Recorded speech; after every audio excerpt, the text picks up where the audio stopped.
Hey everybody, welcome to Uncle Bob Rob's Garage. On this episode, we're going to be restoring the kick panels on this 1955 Ford Thunderbird. Come on with us and check it out. All right, folks. So what we're looking at here is the kick panel on this 55 Thunderbird and the windlace. And then there's a little bracket and guard that holds it in place here. But we're going to be replacing this kick panel, polishing up this bracket, repainting it, and then replacing this windlace with the same windlace that we did for the rear quarter panel if you had a chance to watch that video. So it'll be the peacock vinyl there that will match the interior, and this will all get done up. So this is obviously the driver's side, and then you're going to take a look over here on the passenger side. We're going to do the same thing on that side, and then there's the windlace there. So that ought to match. If you've seen the kick panel video where we've finished that up, this is going to be the same. So same products we purchased from Larrys. It's fast, reliable. They manufacture all of their interior equipment in-house, and we can get it pretty quick. So thanks, Larrys. Appreciate you guys. Okay, so the windlace was already pretty much broken, and these are just held in by some factory nails.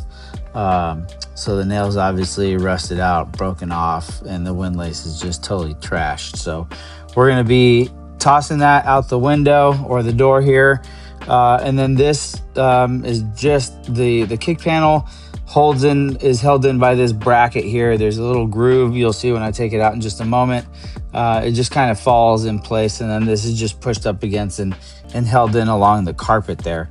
So we'll be taking this out. Shouldn't take too long. Very simple to remove this. Just push it forward a little bit, and then you can be able to just kind of get to it and pull this out. This comes out very, very simple. Now, the tricky part with this bracket is, I'll move the camera here in just a moment. See if you can see that a little bit better. So there's these two little pins in place. One pin here, one pin here. So these are prongs that are bent. Once this is in, they're bent up and is designed to hold this in place. So I've already bent these forward this way. So now I should just be able to remove this and take this clip out. Okay. So you can see inside of there, these little clips here. So 1, 2, you bend those forward. So when I put this back in, I'm going to bend those back up and it'll lock that in place. Okay. The reason why I'm going to take this out and clean it up also, I'm going to wire wheel this and repaint this. And we're going to restore this just like we did in the back. So this is just the passenger side now. Brackets come out. You can see the same two clips on that side. But just wanted you to see where the windlace is. There's actually these 3 factory clips. So one at the top, one in the middle, and one towards there at the bottom. Those clips are designed to hold in the back end of the windlace, so you easily holds it in place. And then still probably want to put a few nails in there just to kind of tack it down, but it's really designed to just kind of hold it in place there. All right, and then it was nailed down on the bottom underneath the carpet. So same with this one. I'm gonna put a few nails in there, but just a few. Doesn't require as many as the rear.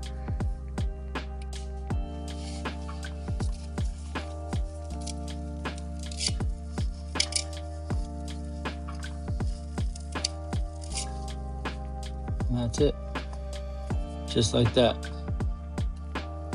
Okay folks, so on this windlace here, you'll see these clips here that mount it in place. The one on the bottom broke off, so I won't really be able to use that. So I'll be using some nails in the back, in the bottom corner there to tuck this in and get this in right.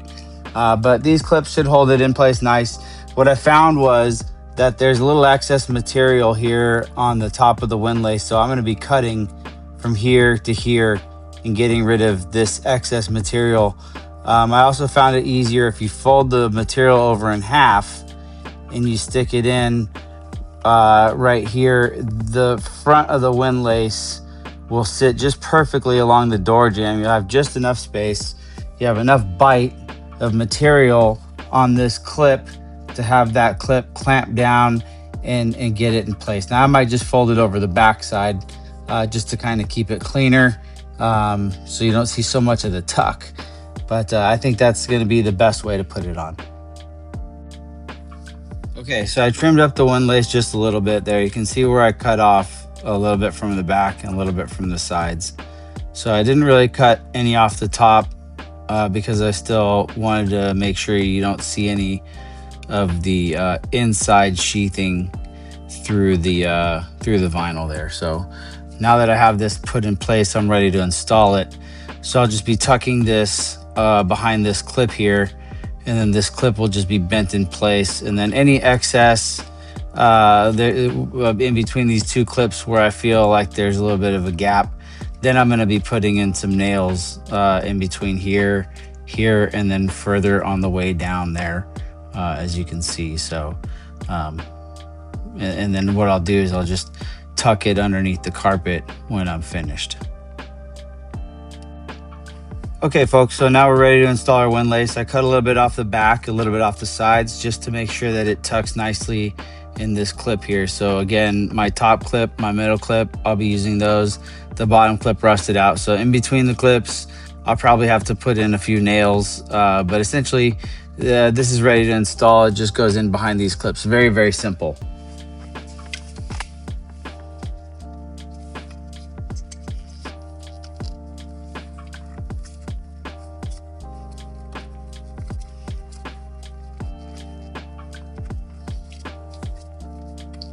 What I'm gonna do is just kind of hold it from the middle first, and then that way I can have a little bit of room and the top doesn't drop down on me. I can clamp that in. I'll just use the back of my screwdriver here and kind of tuck that vinyl in and press that on back. Boom.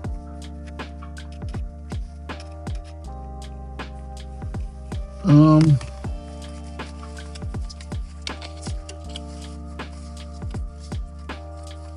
Okay. Looks like I'm gonna have to nail it in down here a little bit. Find some spots behind where I can nail it. Looks like I can nail it in anywhere from about here on up. And then from here, from the frame on down, I don't have anything to nail into behind here. So really just above the bracket and then past the bracket.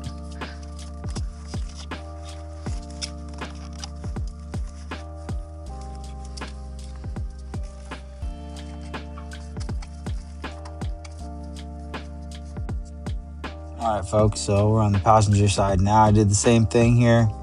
Just cut the top part, get that clamped in there, open these little brackets up a little bit.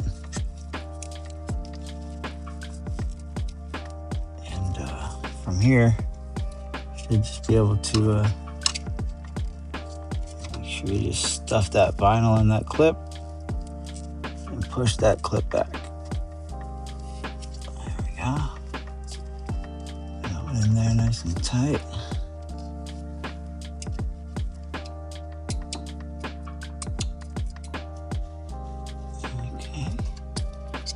And then the big one, big dog. That should be good. You know, on second thought, I'm gonna tap that in with a hammer.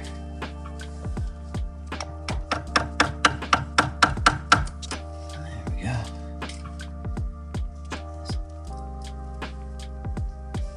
Push that in.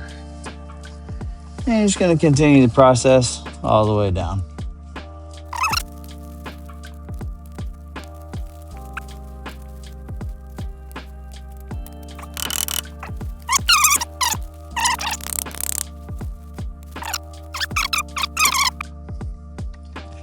All right, folks, so we're gonna install the passenger side bracket here for the kick panel. I'm gonna just push that in place, get that in my brackets, and bend these little tabs down.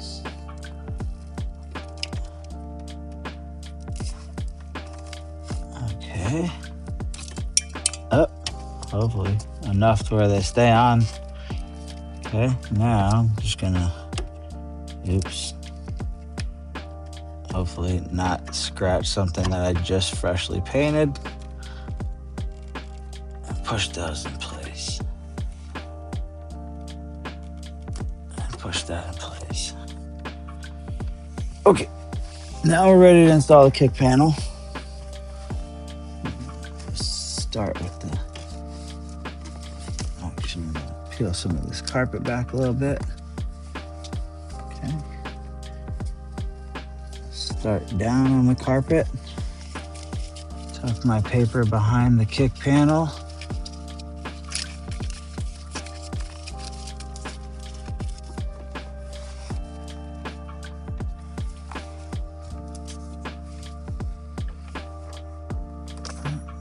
Fix my light. There you go. And then I'm just gonna kind of bend this guy a little bit until I get him in the groove.